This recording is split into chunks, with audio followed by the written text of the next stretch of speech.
C'est un grand plaisir pour moi de présenter cet apport du bilan biologique dans le choc hémorragique. Je ne vous cache rien. Déjà, c'est un plaisir de faire la conférence ici, parce qu'en fait, ma première conférence en tant que conférencière, c'était ici. Alors, l'apport du bilan biologique dans le choc hémorragique. Alors, quand j'ai eu ce titre, ça m'a... C'est-à-dire que j'ai eu beaucoup de réflexions derrière. L'apport est là, on sait, c'est quelqu'un qui saigne, il fait de l'anémie, il fait des troubles d'hémostase. C'est des choses qui sont évidentes. Mais qu'est-ce qu'on peut ajouter, qu'est-ce qu'on peut vraiment faire communiquer et les messages qu'on peut passer entre nous. J'ai vu que nous, en tant que cliniciens, peut-être il faut qu'on mette un peu le point sur la détresse qu'on vit devant un choc hémorragique. Et peut-être le biologiste de l'autre côté, quand il comprendra cette détresse, il sera mieux de... Parce que moi, je ne dis pas que vous ne comprenez pas la détresse, mais peut-être parfois on communique mal. C'est-à-dire qu'un bilan qui arrive, un bilan normal... c'est-à-dire on ne peut pas voir, c'est-à-dire qu'il y a cette communication pour comprendre cette détresse et ce besoin rapide du bilan. Alors, les définitions, quand même, on va toujours à l'état de choc, est une urgence diagnostique et thérapeutique.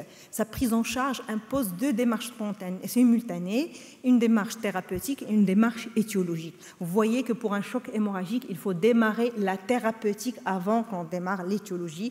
Là, je recherche toujours, on a eu dans la médecine, on cherche l'étiologie, on commence à traiter. Non, là, on commence à traiter d'abord. Il faut qu'on traite les patients parce que là, c'est une urgence extrême. Après, on passe à la thérapeutique, à l'étiologie, parce qu'en fait, il y a un traitement qui est en parallèle. Mais toujours, on démarre notre traitement rapidement, la thérapeutique. Alors, le choc hémorragique, la plupart, il y a un choc hémorragique traumatique. C'est le polytraumatisé, première cause de décès chez le jeune. Vous voyez, c'est des jeunes patients quand même qui ont en général moins de 44 ans. Il y a parce qu'il y a dans la moitié des cas, il y a un décès parce que l'hémorragie est non contrôlée et 50% c'est déjà sur les lieux de l'accident. Et vous voyez qu'il y avait même Princesse Diana qui est décédée sur les lieux de l'accident par un choc hémorragique avec tout ce qu'on a voulu faire pour elle. On n'a pas pu éviter le décès. Alors, 30% de décès, c'est dans les 24 heures, 20% de décès tardifs, défaillance multiviscérale. C'est-à-dire, plus qu'on tarde, on tombe dans les défaillances multiviscérales. Au début, on vous sollicite parce qu'on veut voir l'hémoglobine, le TP. Après, on est dans l'insuffisance rénale, dans l'insuffisance hépatique. On est de beaucoup de problèmes qui font... le décès. Alors, il y a l'obstétrique, et vous savez que l'obstétrique, c'est quelque chose de très stressante parce que c'est des jeunes femmes, c'est un événement heureux qu'on ne veut absolument pas qu'il se transforme en un événement malheureux, malheureusement, ça arrive, mais c'est quelque chose de très... Il y a le périopératoire, parfois des chirurgies qui sont hémorragiques et malheureusement, on arrive, parfois ça passe sous la main et on n'arrive pas à contrôler. Il y a l'hémorragie digestive. Voilà, je vous mets un petit peu dans le contexte. Et le cercle vicieux de cette hémorragie, pourquoi il faut faire une thérapeutique rapide? Parce qu'après, on tombe dans un cercle vicieux et ce cercle, c'est la coagulopathie qui s'installe. C'est-à-dire un patient qui vient, il est en train de saigner, l'hémorragie, il y a les pertes des facteurs, il y a la consommation, et on est dans la coagulopathie, il y a l'hypothermie, c'est un patient qui est froid, on commence à lui donner du sang qui est froid, des PFC qui sont froids, des solutions de remplissage qui sont froides, et là on tombe dans l'hypothermie, il est déjà en hypothermie, on aggrave son hypothermie, il y a l'hypocalcémie, l'acidose, et c'est ce qu'on appelle, nous, la triade létale. C'est ce que tue ce patient. C'est la coagulopathie, c'est l'hypothermie, c'est l'acidose. Et maintenant, en fait, on ne parle plus de triade. En fait, maintenant, c'est 4. C'est le diamond, c'est l'hypocalcémie. C'est ça, les 4 choses qui font tuer ce patient. Vous voyez, il y a une baisse de plaquettes, une baisse de facteurs de coagulation. Et éventuellement, c'est à vous... c'est-à-dire qu'on veut ça... comment dirais-je, qu'il soit par un bilan, mais il faut savoir que nous, normalement, il faut qu'on démarre cette thérapeutique et qu'on n'attende pas le bilan. Parce que vous allez me dire, bon, on n'attend pas le bilan, parce que moi je pique ce patient, j'envoie le bilan, le temps qu'il arrive, c'est 10 minutes. Le patient que j'ai dit dans 10 minutes, c'est plus le patient que j'ai prélevé il y a 10 minutes. C'est-à-dire, je ne dis pas que le bilan n'est pas important, ça me donne une idée, ça me positionne dans ma prise en charge de ce patient, mais il faut que je démarre ce patient. Alors, il y a toujours cette coagulopathie, il y a la lésion tissulaire, il y a la fibrinolyse qui s'installe, l'inflammation, et on tombe toujours dans ce cercle vicieux de la coagulopathie, de l'hypodermie. Vous voyez, le choc hémorragique n'est pas si simple qu'on le voit. C'est un patient qui saigne, il faut faire vite, il faut le transfuser, parce qu'une fois on dépasse les délais, ce patient, même si on arrive à arrêter le saignement, même si on arrive à le stabiliser sur le plan saignement, on le perd malheureusement parce que les défaillances s'installent et on ne pourra pas les récupérer. Alors malheureusement, on a beaucoup de patients qui ont la coagulopathie déjà dès l'admission, qui est fréquente. Là, je vous fais des études que déjà à l'admission, on a aux alentours les tiers de patients ont déjà la coagulopathie. Et c'est pour ça que le temps, c'est quelque chose qui est primordial dans cette prise en charge. Et moi, je voudrais surtout vous passer ce message qui est le temps qui est primordial pour nous et qu'il faut vraiment, un patient qui saigne, c'est un patient qu'il faut traiter son bilan rapidement pour pouvoir lui rendre service. Alors, l'évaluation de l'importance de l'hémorragie, malheureusement, c'est-à-dire, je ne vais pas entrer dans les détails, vous n'êtes quand même pas des cliniciens, oui, mais c'est des patients la perte sanguine, au départ, n'est pas transmise d'une façon crédible, on va dire, on n'est pas très confiant à la clinique, parce que le patient, c'est à partir de 1,5 litre, 2 litres, qu'il va nous présenter le choc. Sinon, un patient, surtout par exemple, qui fait une hémorragie digestive, il peut venir, il a déjà saigné 1,5 litre, il a un peu craché un peu de sang, mais en fait, c'est un patient, il va commencer à avoir de l'hypotension, de la tachycardie après 1 litre et 2 litres. C'est pour ça qu'il faut vraiment cette évaluation soit avec un bilan, et il faut qu'on soit dans la surestimation du patient. Je ne sais pas pourquoi ça n'a pas... Alors, la prise en charge, il faut identifier les patients qui vont devoir être transfusés massivement. Je vous dis que oui, il y a un apport du bilan biologique, mais nous, on doit transfuser ces patients sans attendre le bilan biologique. Mais ce bilan biologique va nous aider à faire le suivi. C'est pour ça que je ne voulais pas passer ces messages. Oui, il faut faire un bilan dès l'admission, mise en condition du patient, un bilan complet qui est fait de numération, de bilan d'hémostase, de fonction rénale, de bilan hépatique, les lactates qui sont un élément très important dans l'évaluation d'un état de choc, mais on démarre notre traitement sans attendre, mais ce bilan après va nous donner une idée pour pouvoir faire un suivi. Alors voilà, les critères biologiques, comme je vous ai parlé, la gazométrie, elle est d'un apport très très important parce qu'il y a les bases excess, il y a l'acidose qu'on peut diagnostiquer sur cette gazométrie, et aussi ça nous donne une idée sur les lactates parce que le lactate c'est un élément très important dans ce suivi. Alors le bilan biologique, il faut le faire dès l'admission. Il faut faire un bilan complet, NFS, bilan d'hémostase, fonction rénale, fonction hépatique, parce que en fait, il y a un bilan de l'admission pour avoir statué ce patient, statuer le degré de son anémie, statuer le degré de sa coagulopathie et éventuellement voir les retentissements sur la fonction rénale et sur la fonction hépatique. Mais le traitement, il ne faut pas attendre le résultat parce que the time is the life, c'est-à-dire qu'ici, vraiment, le temps, c'est la vie. Et quelques minutes, c'est pas quelques heures, quelques minutes peut coûter au patient la vie. Voilà. Alors, c'est pour ça, je fais partie normalement de notre attitude, c'est ce qu'on appelle le damage control, c'est-à-dire que c'est des patients qu'on doit faire rapidement, c'est-à-dire qu'on doit être traité, mais faire l'essentiel, aller vers l'essentiel, les transfuser, arrêter la transfusion. Il a un petit bobo dans son pied, on ne fait pas. C'est un patient qu'on doit vraiment être concentré sur le problème hémorragique. Alors, c'est ça les principes. Il faut que le patient, à l'admission, on démarre déjà sa prise en charge. Il faut passer au bloc, on continue toujours cette réanimation, passer en réa et si besoin, revenir au bloc. Mais ces patients, comme je vous ai dit, le bilan biologique, on n'attend pas, mais on fait des bilans d'une façon répétée pour avoir une idée.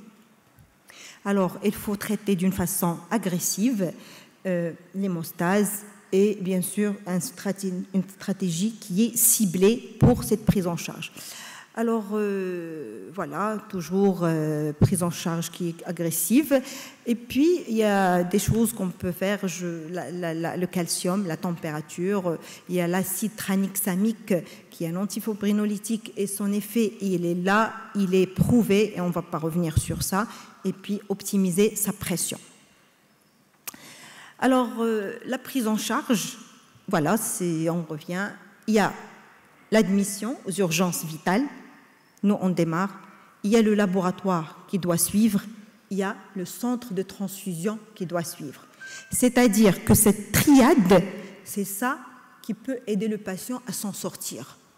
Les urgences, on est là, on va prendre deux voies veineuses, on commence le remplissage, on fait les gestes d'hémostase. Il faut que quand on voit le bilan à la biologie, il faut que la biologie arrive à nous suivre rapidement. Il faut que le centre de transfusion aussi arrive à nous suivre. Ça, il faut que ces malades, ils ont un protocole. Il faut que ces choses soient protocolées. Il faut quand j'ai un patient qui a besoin, qui est en choc hémorragique, il faut que je déclenche une procédure de choc hémorragique, une procédure de transfusion massive. Il faut que les laboratoires suivent, il faut que le centre de transfusion suive.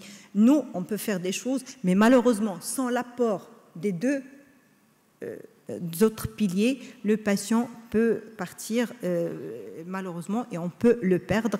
Et comme je vous ai dit, et je redis toujours, le temps.